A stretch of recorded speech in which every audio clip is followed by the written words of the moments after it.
politicians have to work together. We found out that in the different parties today, a party in government don't want democracy to function the way it functions. I've said it and I maintain categorically that if I have opportunity of serving this country, every party will function properly as a political party. I will ensure they function properly. By having parties the way parties should be, parties are supposed to be bigger than the elected people. That's what it is. I've seen here where they say president is the leader of the party. No, I disagree. I wouldn't have it if I have the opportunity. I want the party to be bigger than the president so that we can build orderliness. I want the party to be bigger than government so that we can have orderliness. So we can subject ourselves to that. That's what it should be. Because parties will outlive us. Look at the ANC in South Africa. Has outlived Mandela, Mbeki, Zuma, I will have it. But here, everybody destroys the others is living. We want to build what is sustainable for our children.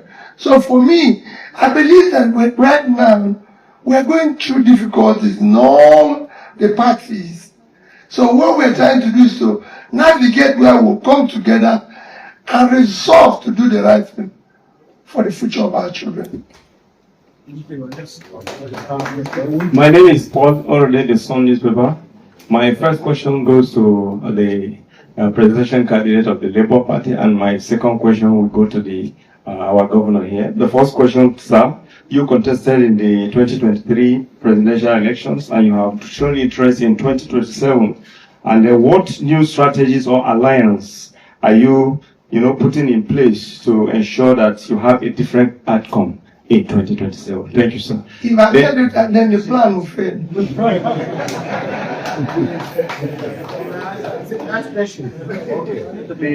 My next question is for His Excellency, sir. This is the second time that the well-respected Peter Obi is coming to Bauchi State. There are speculations, this is also time for speculation. We want to know, sir, are there any kind of plan by two of you to be in the same boat as the 2027 election is coming? We said it now. I've already said we want him to be in PDP. So there are plans, there are desires, strategies, but certainly he has answered you. All the opposition parties must come together. And so definitely the question has been answered before you ask. We want to make sure that there is a coming together in alliances by parties that are in the opposition, so that we can present a common front. And of course, he's one of the outstanding leaders of the opposition parties, and definitely having him is a very big delight. Thank you. Thank you, Excellency. Still my questions to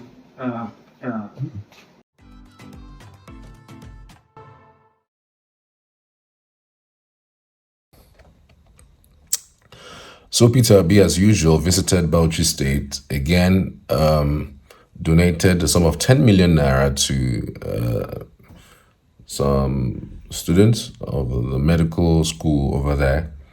And I would love to actually appreciate Peter Obi for his kind gesture, and his philanthropy has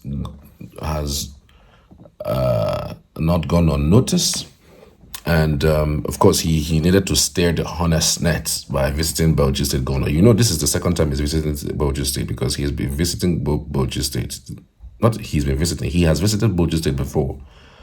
But, and then when he visited, there was a lot of things that happened at the time when he visited with Bala Mohammed. Bala Mohammed was just, teasing the public at the time.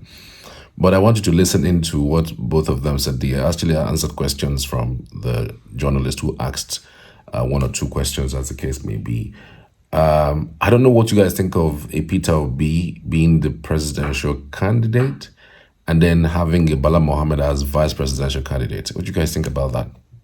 Welcome development. But there's a caveat to this, a huge caveat in so many respects. A huge caveat because the possibility of Peter Obi going to the PDP is high. Now that Atiku has gone to the ADC. But the idea, the people are beginning to say the PDP is no longer as strong as it used to be. But then again, on the hindsight, people are scared of a Wike factor. Why do I say people are scared of the Wike factor? People are scared of the Wike factor in so many respects. Given that, remember Wike it's not your everyday. It's not your everyday politician. No, his politicking is on a higher level. It's on a higher pedestal. So many people have alleged that Wike has sold PDP to Jagaban. But then another school of thought thinks that the best Wike can do, is to hand over River State, the numbers of River State, to Jagaban in 2027, just like he did in 2023. That's the best he can do. I don't know if you understand what I'm saying. A Wike cannot go to Bauchi State and stop people from people in Bauchi, stop them from voting their candidates. A Wike cannot go to Lagos and tell people in Lagos not to vote.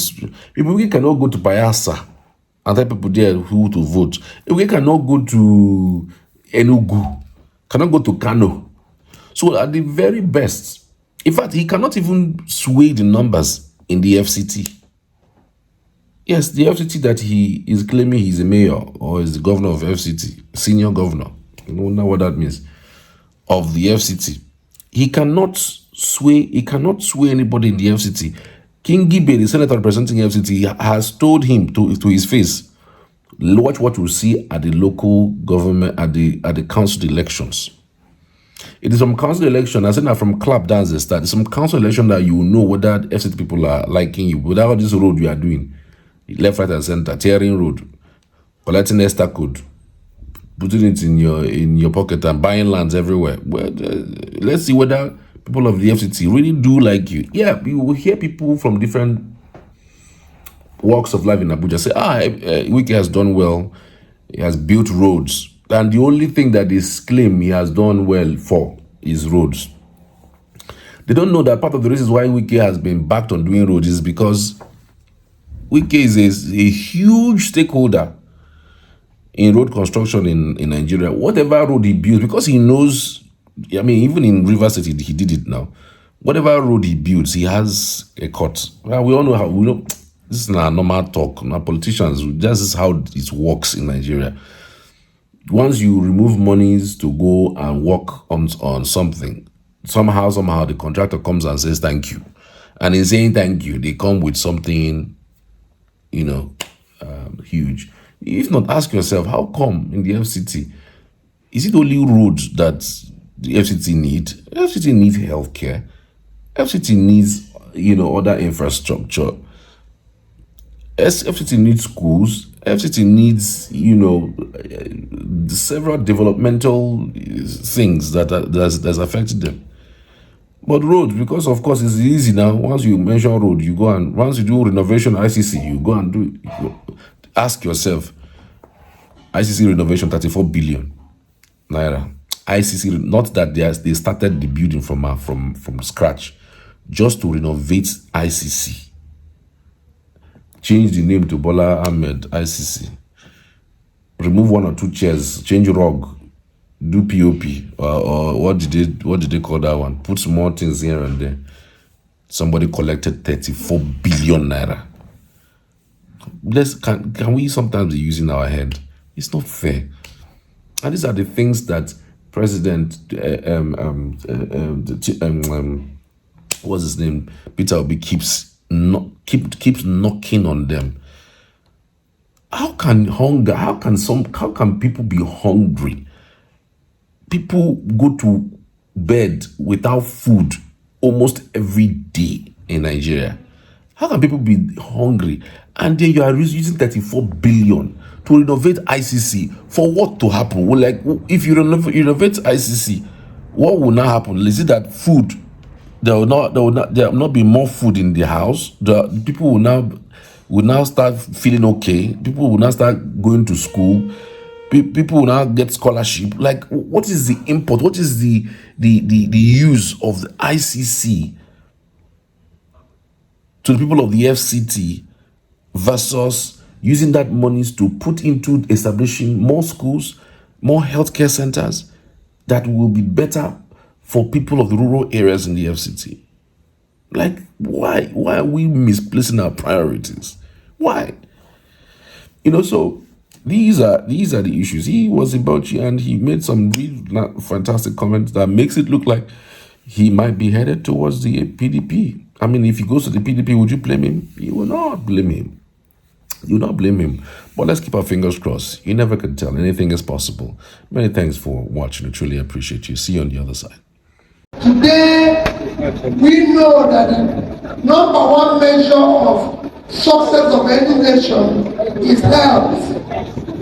And you can't measure health without thinking of human infrastructure that drives health. And if you talk about human infrastructure, and the foundation is massive.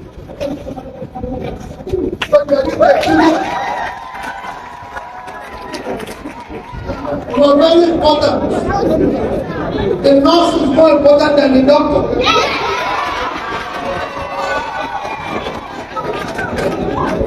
The doctor knows the patient.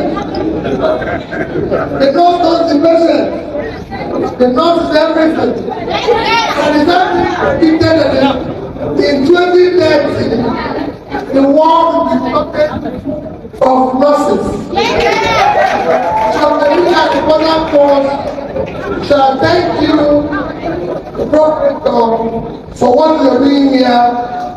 I thank the government of Bauchi because I know there's many similar things. We need to help. We need to support what you're doing. What we are doing is for the society. And for those of us, it is not politics. I go to about 60, 70 nursing schools annually to support them. Because I know the critical role in we have issue of health today. And it is important that we do the right thing. So we do another country where people will be healthy, because health is wealth. So thank you. I will do one request, because they are the ones. People get there, so I will take a picture with them. Where is the